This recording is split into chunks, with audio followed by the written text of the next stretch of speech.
Welcome to the show, which is called Sunday Chat. Yes, thank you, Paul, for that. Welcome, bloody welcome. Thank you for joining us and tuning in on all the different platforms that you follow us on: Instagram, Facebook, Twitter, Coffee. and Planet Vegetaria. That's a Vegetaria. Facebook group by Richard and Paul. Richard and Paul since 2017, that's contractual. And if you'd like to join our Facebook group, please do. But you need to answer the questions in order to be allowed in. Yeah, people don't, do they? And if you don't answer the questions, it automatically doesn't sort of take you as a member. It'll be deleted. Yeah. Deleted. Because we set it up like that. Yeah. I think if you want to join something, it's fair enough to answer the questions. I think so. You know, it's especially not... because it's a private group. We don't allow everybody in. But particularly something that I can't actually remember because Richard interrupted me. Well, I can't remember what it was. Anyway. Particularly that, anyway. Yeah. Let's move on. Let's get on with the show. So welcome, everybody. Sunday Chat! Just thought I'd get another one in there. As we usually do, let's start with the weather. Richard and Paul's weather report. Paul, what has the weather been like this week?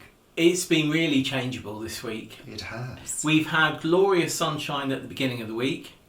Now it's grey and very breezy. Yes. But that has brought milder weather.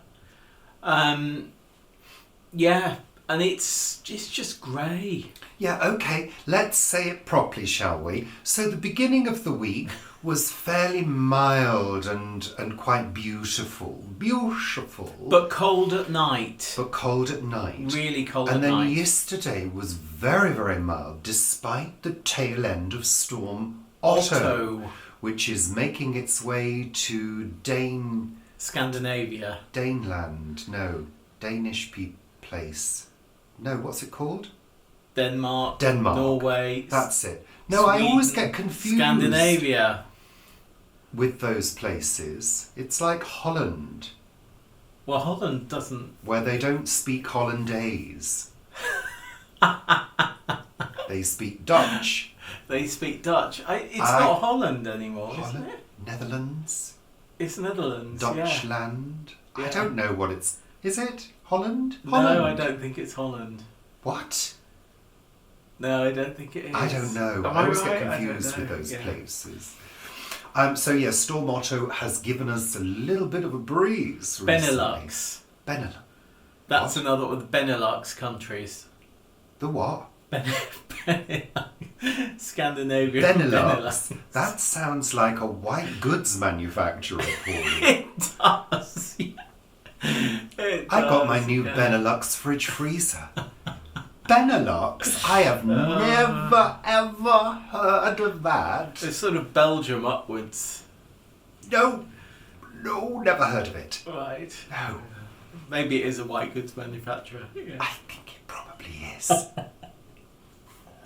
Anyway, so yeah, blah blah blah blah blah blah. And next week, this mild weather is going to shift, and it looks as though we're going to be getting, at the tail end of next week, cold nights again. Oh, yeah, I great. saw one temperature, I think Monday week was -4 What? overnight. Oh, please. Really, we've just had enough now of this winter. It's just vile.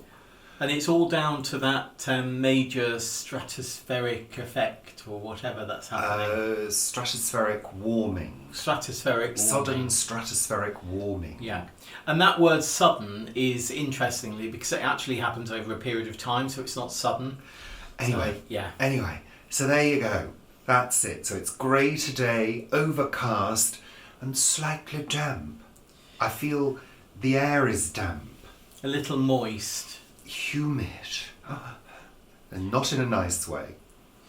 Yeah, humidity's an odd thing, isn't it? Because when it's warm and humid, it's completely different to when it's cold and humid. Well, we have a very scientific method of measuring the humidity in the house. When the front door sticks, we know it's humid. Yeah, basically. It does, when you have to kick it to get it open. Yeah, you give it a little, quite a firm tap, and then it goes like that. Remember the back door, the old back door? We used to have to really yeah. give that a good old welly to get it open on a wet day. I think there was one day where I couldn't actually get it open. Yeah.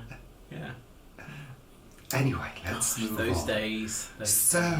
So I had Friday off. We used to have a back door at at St Peter's in Guernsey, where one day we couldn't actually open it. We had to get the next door neighbour to come over and several people to push and pull. Yeah. It's dangerous, really. Well, it is. I'm glad it wasn't a glass door. I didn't understand it. The inner door was glass, but the outer door was not. Didn't understand that. Okay, stop wittering on now. Oh, God. So, it's been another week of clearing stuff out. We started on the under eaves storage area yesterday.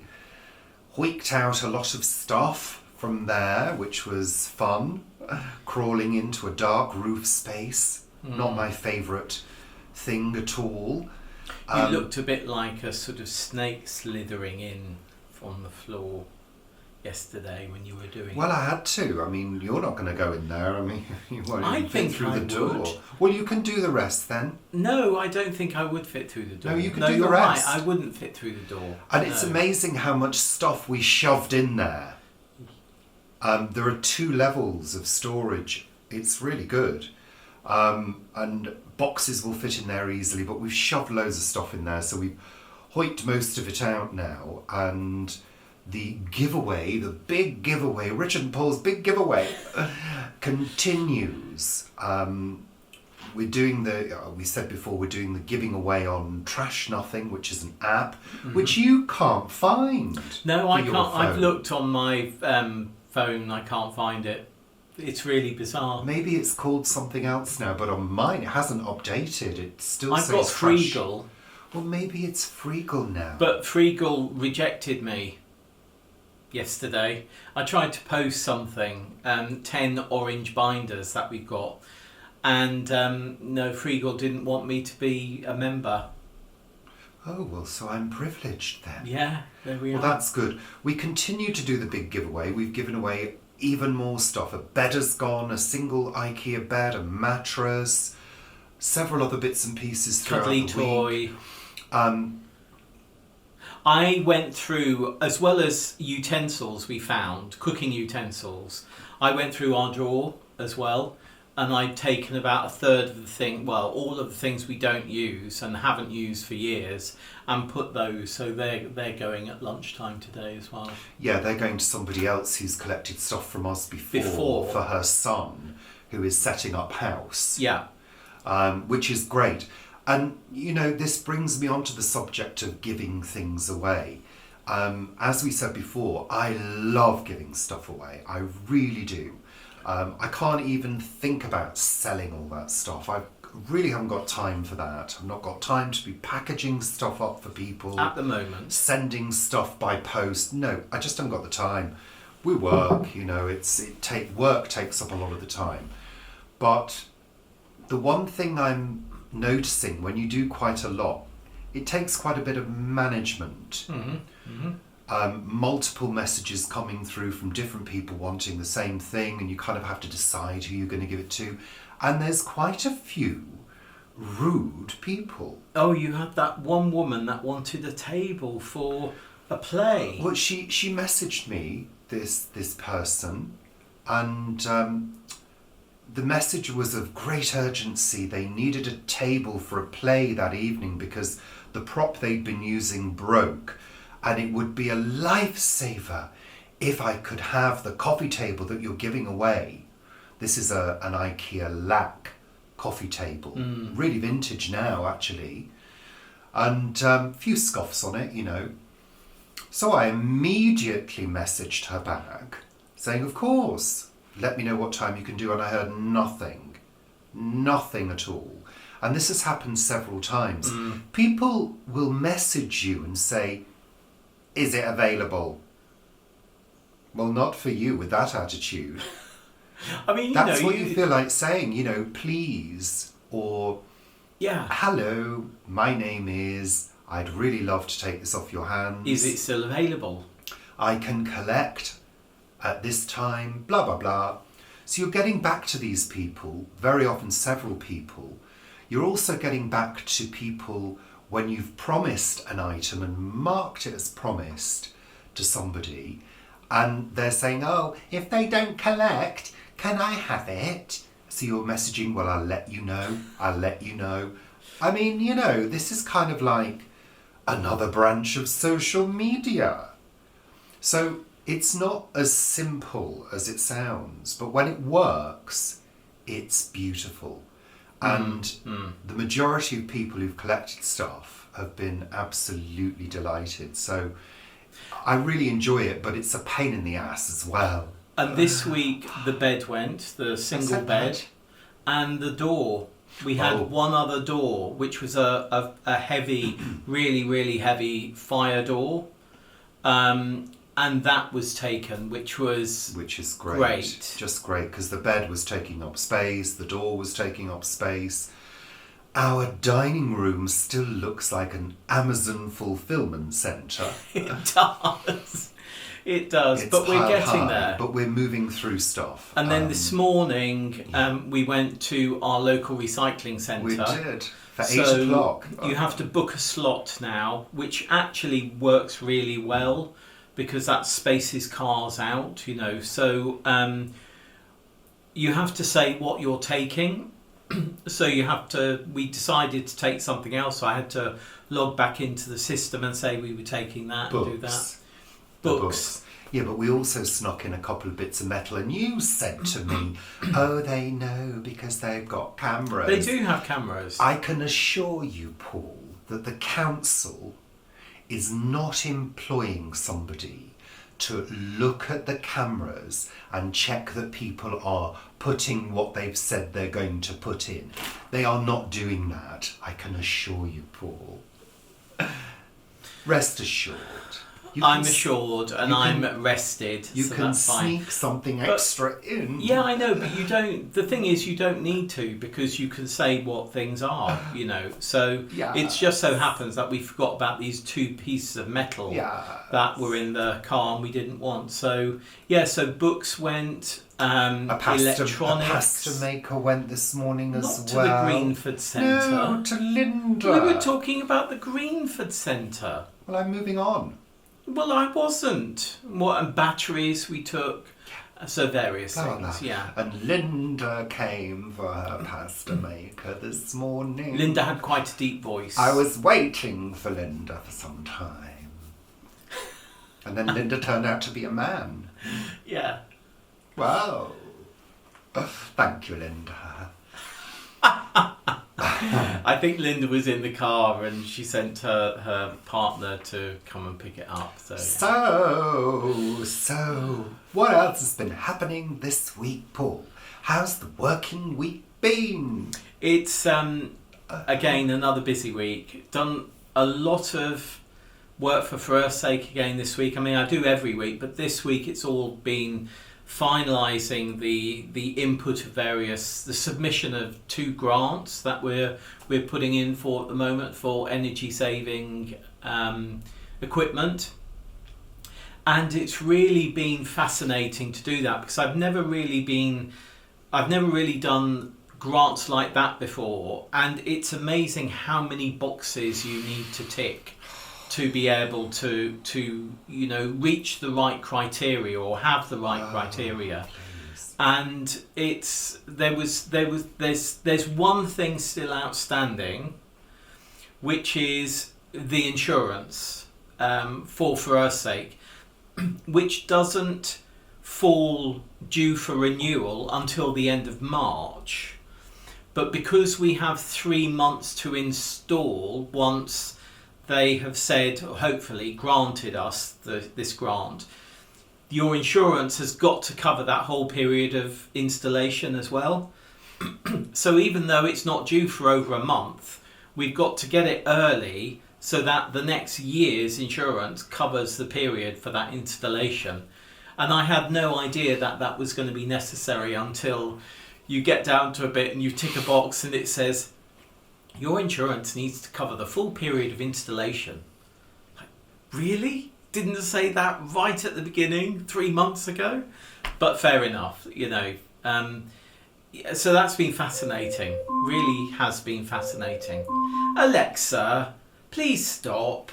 So yeah, fingers crossed on those 2 grants, because if we get them, it means that we'll be able to utilise some money in other areas to benefit what we do at For Her Sake, rather than in those areas. So yeah, fingers crossed. Lovely, Paul. Yeah. That was deeply fascinating.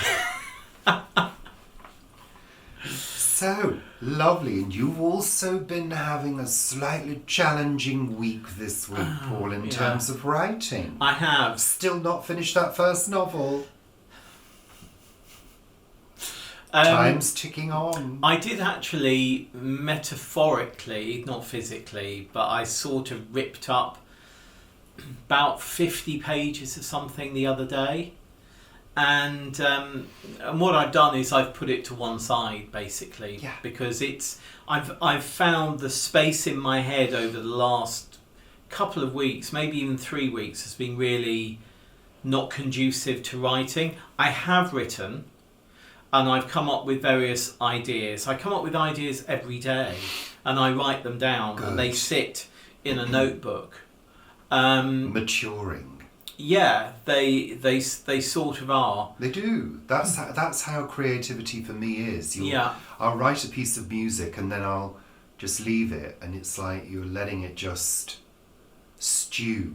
Yeah. And when you come back to it, you have fresh ears, so to speak.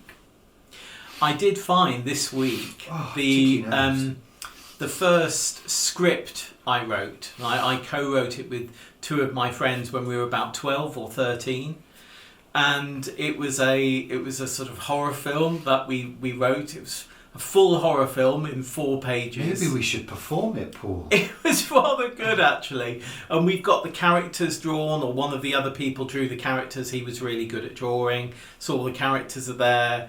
And we called it then, the Hammer House of Horror was really big. So we called it the Black & Decker House of Horror, because of course a hammer is a hammer, Black & Decker is a power tool. So yeah, we did.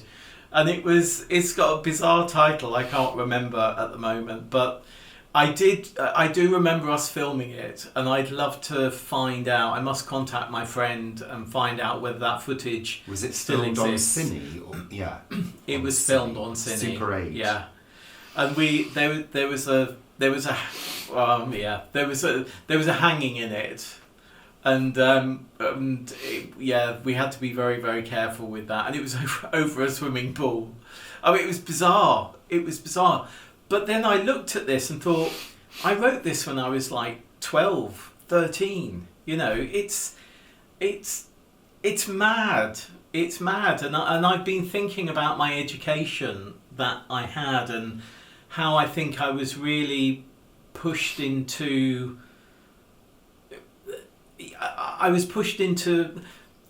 I went down different routes, I think, of creativity rather than necessarily the ones I should have gone down. Because, I just think I do, and I can't really understand why. I think it was partly to do with subjects that you could do together. And options. Yeah. And art, as in, painting, seemed to always be one of those creative elements. There was a slight break in the programme there. I had to blow my nose because it was starting to tickle and itch. I don't like that. No. But yeah, art was always in there, and I was never good at art. Technical drawing I could do, but art, no. I think creativity is an interesting area because I think it takes time to develop your creative style, and I think sometimes we get swept along with projects that have been organised by other people because the taking part in a creative endeavour is quite exciting. I mean, it happened to me, I was swept along when I was recording when I was 19. I was swept along by somebody else who wanted to record some music and wanted me to sing, and I was swept along with the producer and this other person, and I didn't really have much of a say-so other than what I had a hand in writing. But I was doing it because I was in a studio for the first time, and that itself was exciting. So the excitement and the pleasure were drawn from simply being part of it, rather than being a significant. Well, I was a writer and a singer, that was significant, but rather than being able to mould it to what you really wanted it to be. And I don't think I would have known what I wanted it to be at that age. Yeah. I think I was too young. So, it's an interesting thing. And I think as you get older, I think for a lot of people, their creativity comes through because of knowledge and experience. Not everybody. You get a lot of creative people who are young. But I find very often a lot of young people nowadays, they seem to be copying other people. Yeah. Everything seems to be homogenized, especially in music. It's all very similar sounding. And I know that sounds like a typical older person saying, but it's very, very true. And actually, it's the same in the industry, in the music industry, if you look back. Because if we look back at the 80s, there were several bands that were very similar. But because we were in it, we knew what our favourites were, probably because of other things, like you found somebody attractive or they looked better. I don't know, they had better hair, or I don't know, whatever. Like flock of seagulls, you mean? Well, no, for example, there were people that liked Spandau Ballet and there were people that liked Duran Duran. Yeah. And you very often liked one or the other more. So I liked Duran Duran, I kind of liked Spandau, but I wasn't a big Spandau Ballet fan. Do you know what I mean? So everybody gravitates to what they are attracted to.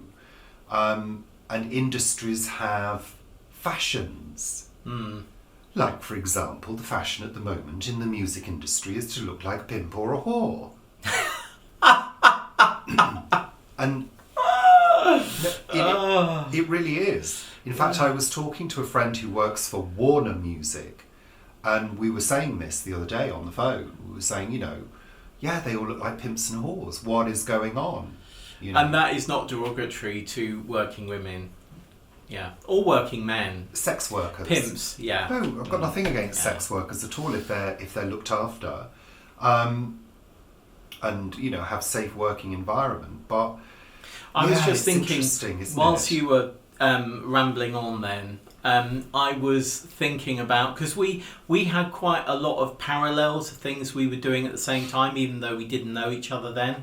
So when he was doing music, I was also doing music, and I think that thing for me of managing the Guernsey pop group that I did over here, I think that changed the direction of me being much more of a creative administratively rather than creative directly as a creative. I think just thinking about it then, what you were saying, I think that was the pivotal thing. Maybe it was less school you go through, but I think you find your path very often with school, and maybe that path wasn't the path I was meant to take at that point. Well, I think it was very difficult for our generation. Being a teenager in the 80s in the UK, for me, it was very difficult because eventually what happens is you realise, you get to a certain point in your life, you haven't got any money behind you, your family aren't wealthy. Yeah. And you get to a certain point in your life and you realise, well, I've got to work and I've got to earn money to pay my rent. So you get swept along into whatever industry you can get into to earn some money to pay your way. So things like creative pursuits, which don't generate any money, didn't in those days, or rarely do. It's actually easier now to generate money from a creative pursuit. Well, yeah, I suppose because it is. If you're a musician, you can launch yourself with the power of the internet. Mm.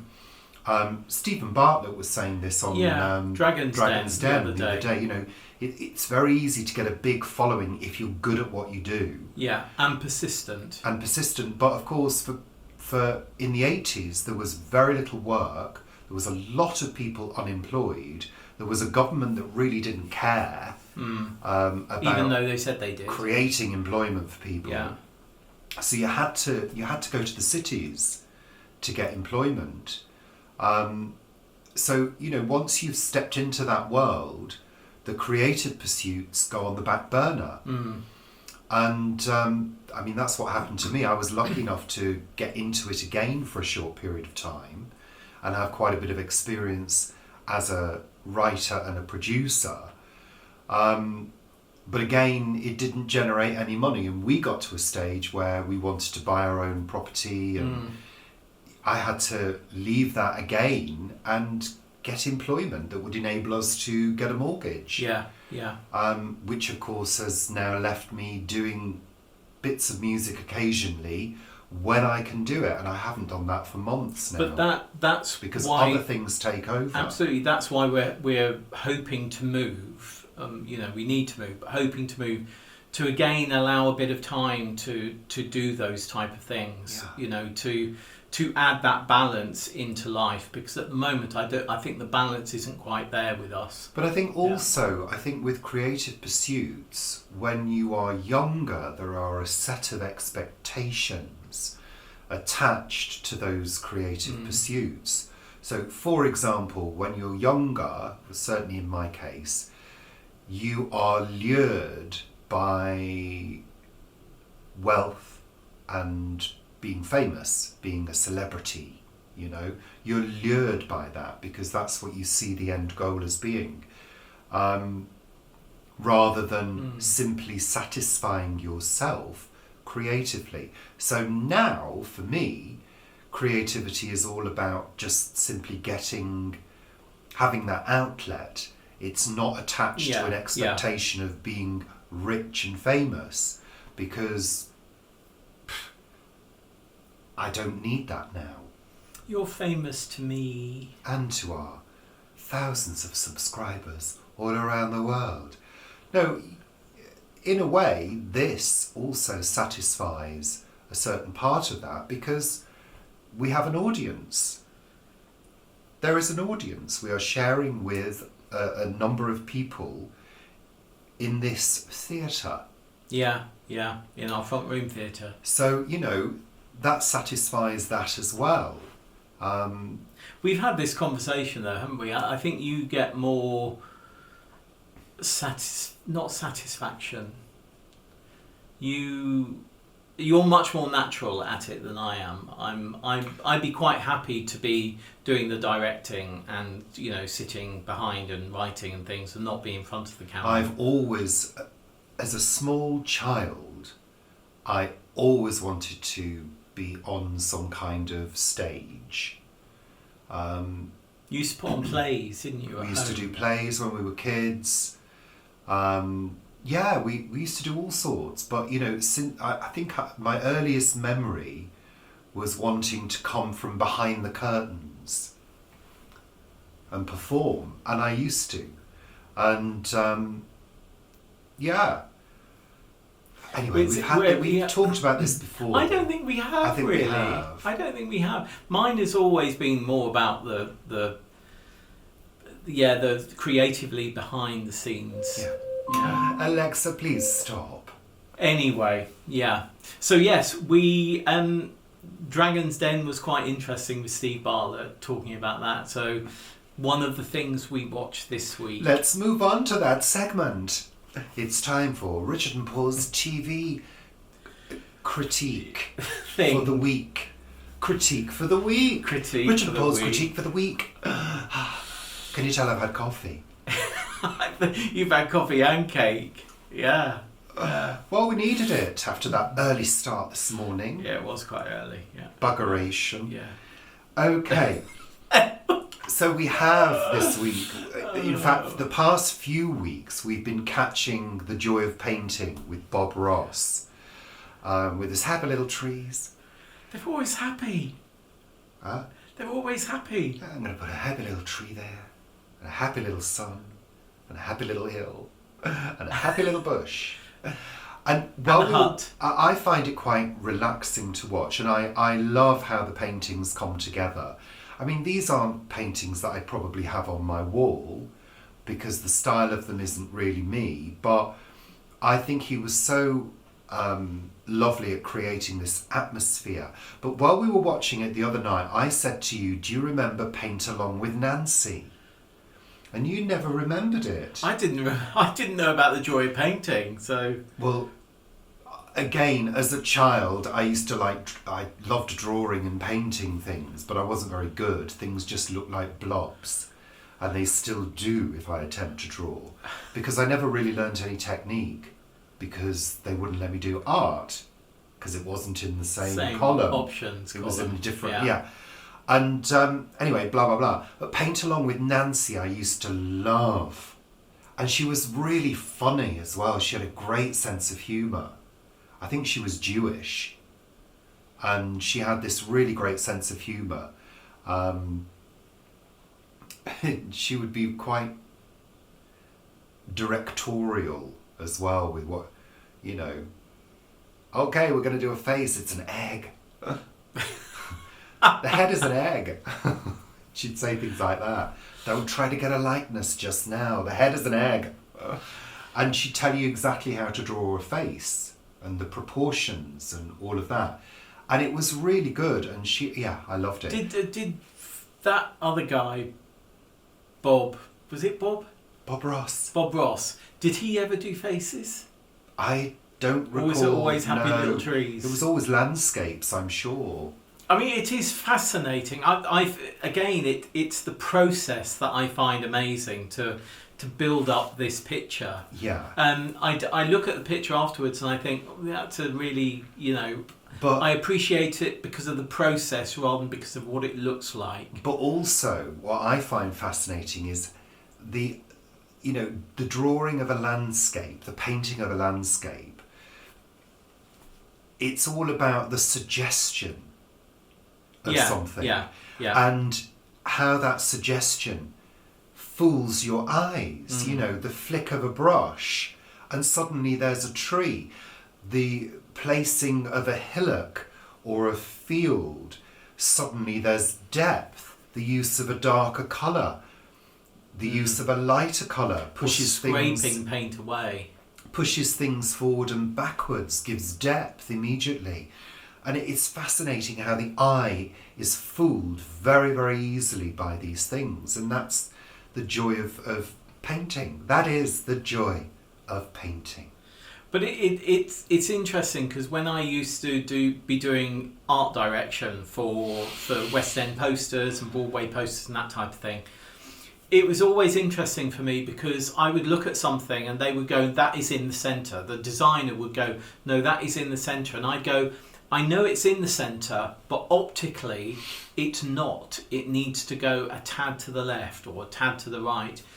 And I would say 99 times out of 100, I was right. Oh. Sometimes we would do the shift and then it would get, no, you're right, it needs to be there. But that's what I was good at. Give me the sort of structure and the images, and I was always very good at putting things together. Thank you, Paul. That's not what we watched on television. Let's get back on track. Please. What else did we watch? Vera. Otherwise, we're one station away from discombobulation station. Vera. It was a really good Vera last week. We both really enjoyed it. He can't remember what it was, but it was really good. Which one was it? Who got murdered, Pat? Who got murdered, love? It was, now I've forgotten, but it was a really good one. We'd said about there being no... It wasn't The Vagrant, that was the week before. That was the week before. Oh, it was the police... Yes, it was a police officer. Yeah, police officer. Yeah, I remember. Yeah. It was good. It was really well written. Blah, blah, blah. And somebody last one... They solved the case. Last one of the series tomorrow. That's Sunday when this comes out. We also continue with Madame Blanc. Yeah. Which we watched the Christmas episode, which was so light it was flying off the TV set. But actually, they kind of improved. We've persevered. I mean, if they could just change that god-awful theme tune.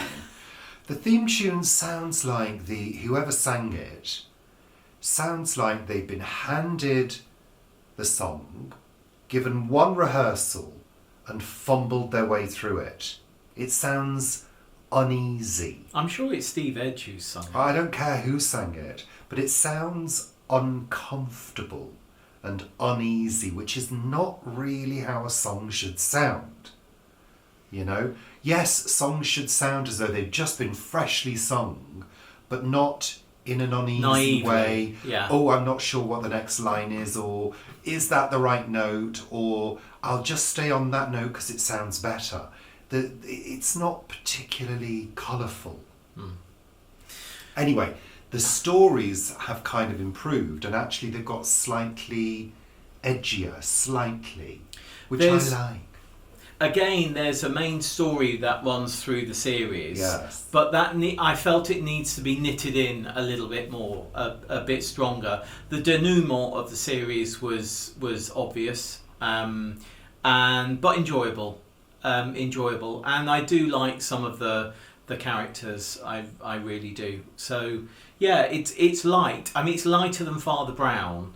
It's sort of Sister Yeah. Boniface, isn't it? It's in that sort of lightness type area. Yeah, a slightly cheery edge to the murders. Yeah. And no Yeah. real surprise that people have been murdered. No. Oh. So that was another person collecting. That was the lady collecting for her son. Yep. Blah, blah, blah, blah, blah, blah. Let's move on. Yep.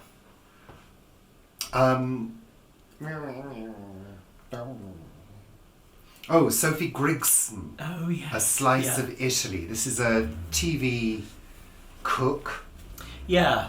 and writer who is now living in... Puglia. do you say Puglia or is Well, it I say Puglia? Puglia. Puglia. I don't know. Living in Italy That's in the south of Italy. and showing off her wares. Yeah, so she's been on TV, often on TV Yeah. for 20, 30 years, something like that. And I met her years ago and I had lunch with her. It was not a work lunch, it was somebody, I don't know who it was, but this other person, myself and her, had lunch at her place or near her place in Camden. And she decided latterly to sell up. She was living in Oxfordshire, sell up in Oxfordshire and move to where she's now living. And I like her, and I've also just I put a hold on her book in the library to read about her move, so that will be interesting. But I do like her. I like the way that she cooks, and I like the way that she explains to you what she's doing. And there was something that came up yesterday, which is like dough in like a circle, which is baked, and it's a savoury, a bit like sort of pretzels. But I'd never seen them or heard of them before, and I was quite fascinated by them. I was fascinated by the deep fried fresh pasta. Yes. Oh my god. So this was a chickpea and vegetable dish, and Topped with crispy pasta. yeah, it's quite soupy, and then you make pasta, or she made pasta, and then you put half of the pasta in to the soup so it soaks up the juices, and the other half you deep fry. So it's a double pasta hit of that and lovely chickpeas, which looked I glorious. could not live anywhere like that. I would just, oh no, I mean the food. But the chickpea dish that she made, I mean, we have pasta, we have pasta a couple of times a week.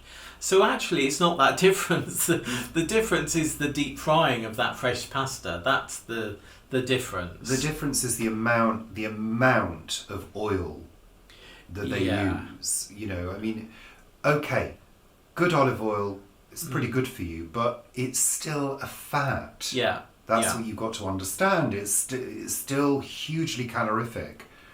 So yeah, but gorgeous. And the she also, cheeses. I was just going to say, she got some parmesan, some grated parmesan, and some stale bread, and she wetted the bread, added the grated parmesan, added an egg, made them into sort of rissoles, and deep fried them.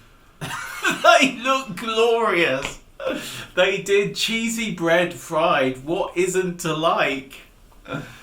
Well, the trip to the hospital for the heart attack isn't to my liking. Thank you very much. Oh, I was looking at the Weight Watchers points to think, I might be able to have one of those. Yeah, for the whole day. We also started watching a new series called Lockwood and Co., which is about a sort of ghost hunter team of people. Yeah, aimed at a very young audience. Yeah. I feel. I think it is. I think it is aimed at a younger audience. Again, I think being older, if it's aimed at really young people, you sort of get it. But it's that in-betweeny, and I know that they need to be, programs so that people can feel they're part of something. But this, again, it just feels it doesn't fit into too many niches. Yeah. And of course we watch the usuals, QT, MSW and DD. That's Question Time, Murder, She Wrote and Dragon's Den. Yeah, usual things. Lunches with television as well. Murder, She Wrote. Yeah. Yeah. And no doubt we'll do that again today. Yeah, there's a soup cooking at this very moment in our Instant Pot. We're looking forward to new series of Endeavour. Mm-hmm. That's Morse when he was younger. Yeah. And what's the other one? Unforgotten, the new series of Unforgotten. Of course, without Nicola Walker. Yeah, she's moved on. She's dead. Well, not Nicola Walker, but she the character. Died in the character died. Character died. Which was sad. It was, but it'll be interesting to see how they pick up from that. I think. What's that noise? Something outside. It's not your Instant Pot. Oh, it may be. Venting itself. Pause. Always make sure your Instant Pot vent is properly closed so it can come up to pressure. That's just a little top tip for you for today. Yeah, that's it. Yeah. That's it for this week's show. We do hope you have enjoyed it and that you'll visit us again sometime. Wasn't that the end of a children's programme? Thank you for watching, children. Was that Listen with Mother? Was that Listen with Mother? I don't remember Listen with Mother. I remember Watch with Mother. Watch with Mother. That was a donkey on a ruler, Donkey on a wasn't it? stick. Donkey on a stick. Yeah. No, it was Watch with Mother. There were several programmes, weren't there? There was Bill and Ben. There was something else, and the Doodahs and the Lalas. Anyway, we're saying goodbye now. Shush show. now, Yeah. Paul. Yeah. You're wildly out of control. Thank you. Bloody thank you for watching. We do apologise for any offence caused. Thank you. Take care. Toodle pip au revoir. Bye. Bienvenue. Bienvenue, willkommen. Bye. Bye.